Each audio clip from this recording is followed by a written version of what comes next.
नमस्कार, आप देख रहे हैं न्यूज 18 JKNH और मैं हूं आपके साथ आंचल भट्ट। जम्मू कश्मीर की राजनीति इन दिनों एक बार फिर गर्म है और इसके केंद्र में है पूर्ण राज्य का दर्जा यानी स्टेटहुड बहाल करने की मांग। नेशनल कॉन्फ्रेंस के वरिष्ठ नेता और पूर्व मुख्यमंत्री फारूक अब्दुल्ला ने दिल्ली में हुई इंडिया ब्लॉक की बैठक में इस मुद्दे को जोर शोर से उठाया। उनका कहना था कि प्रधानमंत्री नरेंद्र मोदी और गृह मंत्री अमित शाह पहले ही राज्य का दर्जा बहाल करने का वादा कर चुके हैं और अब वक्त आ गया है कि इस वादे को हकीकत में बदला जाए। फारूक अब्दुल्ला ने बताया कि बैठक में मौजूद सभी विपक्षी दलों ने एक स्वर में इस मांग का समर्थन किया है और भरोसा दिलाया है कि संसद से लेकर सड़क तक इस पर आवाज बुलंद की जाएगी।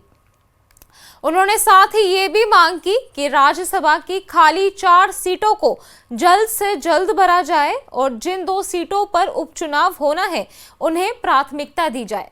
वहीं जम्मू कश्मीर को पूर्ण राज्य का दर्जा की मांग वाली याचिका पर सुप्रीम कोर्ट में होने वाली सुनवाई फारूक अब्दुल्ला ने कहा कि हमें इंतजार करेंगे कि वो भी हमारे हक में फैसला दे।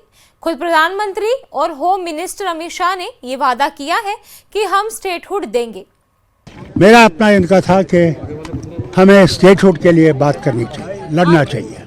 स्टेट को 10 महीने हो गए और जो स्टेटहुड का इन्हें वादा किया था वो नहीं हुआ आज तक। दूसरा ये है कि बाई इलेक्शन है 2 सीटों का, उसको जल्दी करना चाहिए। तीसरा ये था कि राज्यसभा की 4 सीटें हैं उनको भरना ज़रूरी है। तो ये बहुत अहम बातें हैं जिसके लिए हम लोगों ने इनसे कहा है। और जो किताबों पर इनने बैन लगाया है, अब बताइए मुझे, अनुराधा रॉय की किताब पे बैन, नूरानी की किताब पे बैन, वो कौन से मिलिटेंट थे? तो इसके लिए हमें अफसोस है, खेद है कि अनकॉन्स्टिट्यूशनल कर रहे हैं और ये करना नहीं चाहिए, इसको रिवोक करना चाहिए। मामला गया है ये सुप्रीम कोर्ट में। हाँ, अब हम इंतजार करेंगे कि वो भी हमारे हक में फैसला दिएंगे। उन्होंने कहा था, जब ये मामला गया था उनके सामने, उन्होंने कहा था कि हाँ ये देना चाहिए और ख़ुद वज़ीर आज़म ने और होम मिनिस्टर ने वादा किया है हाउस में, जब मैं भी हाउस में था, कि वादा कि हम देंगे स्टेटहुड।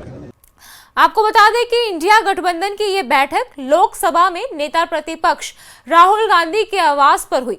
इस बैठक में सपा के अध्यक्ष अखिलेश यादव, एनसीपी एसपी के अध्यक्ष शरद पवार, जेएमएम के राज्यसभा सांसद महुआ माझी, माले के दीपांकर भट्टाचार्य, सपा सांसद राम गोपाल यादव, सपा सांसद डिंपल यादव, शिवसेना यूबीटी के अध्यक्ष उद्धव ठाकरे, यूबीटी के विधायक आदित्य ठाकरे, यूबीटी सांसद संजय राउत, कमल हासन, तेलंगाना के सीएम रेवंत रेड्डी, हिमाचल के सीएम सुखविंदर सिंह सुक्खू सहित कई नेता शामिल हुए। इस सिलसिले में जम्मू कश्मीर के मुख्यमंत्री उमर अब्दुल्ला ने कल गुरेज के चोरवान गांव में आयोजित आदिवासी सांस्कृतिक महोत्सव में शिरकत की। इस दौरान मीडिया से बातचीत करते हुए उन्होंने अनुच्छेद 370 मामले पर सुप्रीम कोर्ट के फैसले का जिक्र किया। उन्होंने कहा कि अदालत ने अपने फैसले में 2 अहम बातें कही थी। पहली कि जम्मू कश्मीर में चुनाव कराए जाए और दूसरी राज्य का दर्जा बहाल किया जाए। उमर अब्दुल्ला ने कहा कि काफी समय बीत चुका है लेकिन अभी तक इन दोनों बातों पर अमल नहीं हुआ है। हम चाहते हैं कि जम्मू कश्मीर को जल्द से जल्द राज्य का दर्जा वापस मिले। उन्होंने ये भी स्पष्ट किया कि चुनाव करवाने के साथ साथ राज्य का दर्जा बहाल करना केंद्र सरकार की प्राथमिकता होनी चाहिए। उन्होंने जोर देकर कहा कि जम्मू कश्मीर को जल्द से जल्द स्टेटहुड का दर्जा वापस देना चाहिए। वहीं आपको बता दें कि उमर अब्दुल्ला ने हाल ही में विभिन्न राष्ट्र दलों के मुख्य सचेतकों को पत्र लिखकर संसद के मौजूदा सत्र में स्टेटहुड पर बिल लाने के लिए केंद्र पर सामूहिक दबाव डालने की अपील की थी। उमर के मुताबिक ये सिर्फ एक राजनीतिक मांग नहीं है बल्कि संसद और सुप्रीम कोर्ट में केंद्र सरकार द्वारा किया गया वादा है जिसे निभाना उनकी जिम्मेदारी है।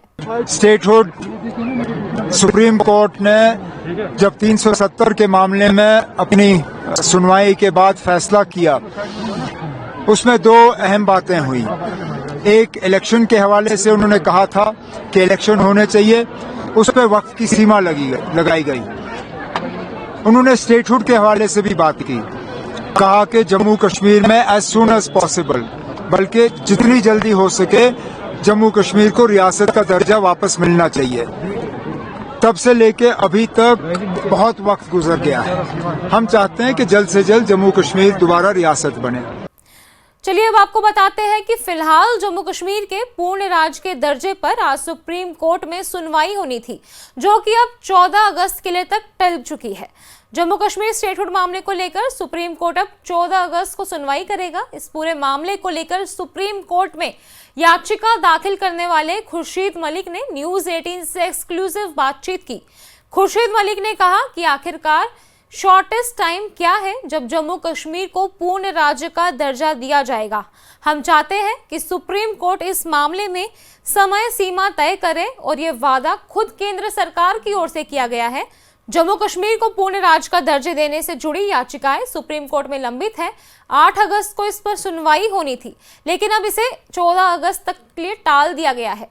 विपक्षी दलों को उम्मीद है कि अदालत का फैसला उनके पक्ष में आएगा और केंद्र सरकार को कदम उठाने होंगे। मेरे साथ ज़्यादा गुफ्तगू के लिए मौजूद हैं खुर्शीद अहमद मलिक साहब, जो इस पूरे मामले में पिटिशनर हैं। खुर्शीद साहब, आप लोगों ने पिटिशन दाखिल की, क्या मांग की है, क्या पूरा बैकग्राउंड है इसका? देखिए, पिटिशन हमने इस पस मंज़र में दाखिल किया कि जब वो 370 पे जो कॉन्स्टिट्यूशनल बेंच का जो फैसला आ गया था, उसमें अपहोल्ड किया सुप्रीम कोर्ट ने 370 और रिऑर्गेनाइजेशन एक्ट जो 5 अगस्त का जो फैसला था, उसके साथ में सुप्रीम कोर्ट ने मतलब और 2 चीज़ें वहाँ पे बता दी। एक ये था कि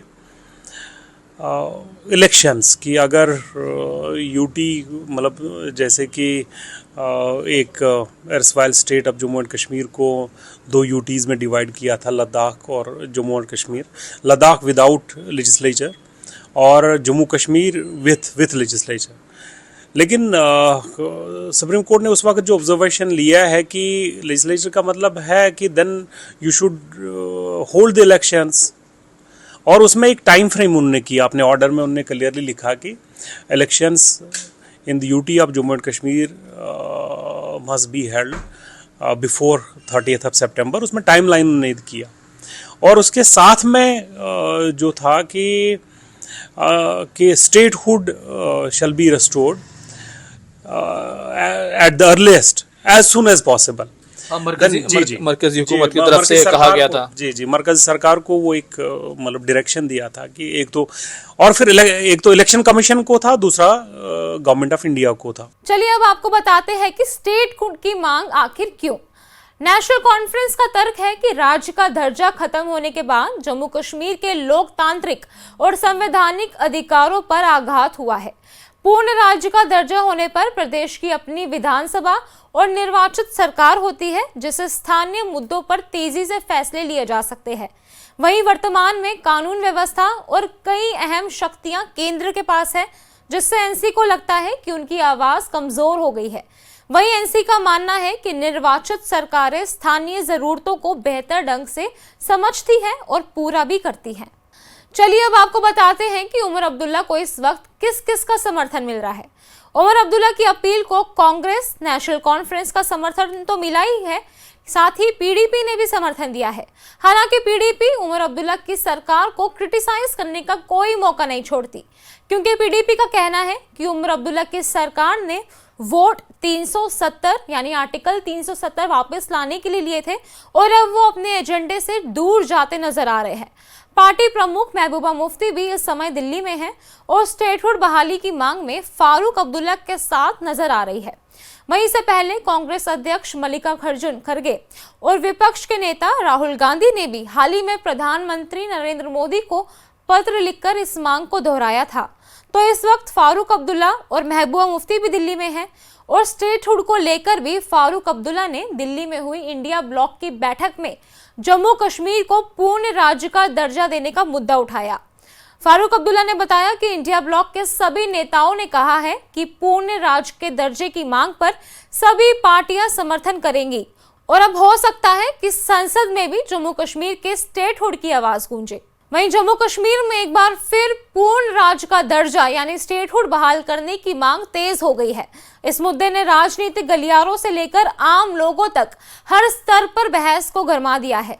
नेशनल कॉन्फ्रेंस के नेता और पूर्व मुख्यमंत्री फारूक अब्दुल्ला तथा उमर अब्दुल्ला दोनों लगातार इस पर जोर दे रहे हैं। वहीं भारतीय जनता पार्टी अब तक इस पर कोई स्पष्ट रुख नहीं दिखा रही है। लेकिन 5 अगस्त 2019 के हुए बड़े संवैधानिक बदलाव के बाद से ये मांग लगातार उठती रही है। कुछ सूत्रों का कहना है कि हाल ही के आतंकी हमलों और क्षेत्र की राजनीतिक स्थिति को देखते हुए केंद्र सरकार इस फैसले को टाल सकती है। उमर अब्दुल्ला की सरकार के सामने सबसे बड़ी चुनौती केंद्र सरकार को इस मांग के लिए राजी करना है। इस समय जम्मू कश्मीर की राजनीति में स्टेटहुड बहाली का मुद्दा सबसे प्रमुख एजेंडा बन गया है। विपक्ष इसे संवैधानिक अखंडता और जनता के मौलिक अधिकारों का मामला बता रहा है, जबकि केंद्र सरकार की चुप्पी से ये बहस और तेज हो गई है। संसद के मौजूदा सत्र में इस पर जोरदार राजनीतिक टकराव देखने की संभावना है और अगर विपक्ष एकजुट रहा तो दिल्ली के गलियारों में भी जम्मू कश्मीर की आवाज पहले से ज्यादा गूंज सकती है।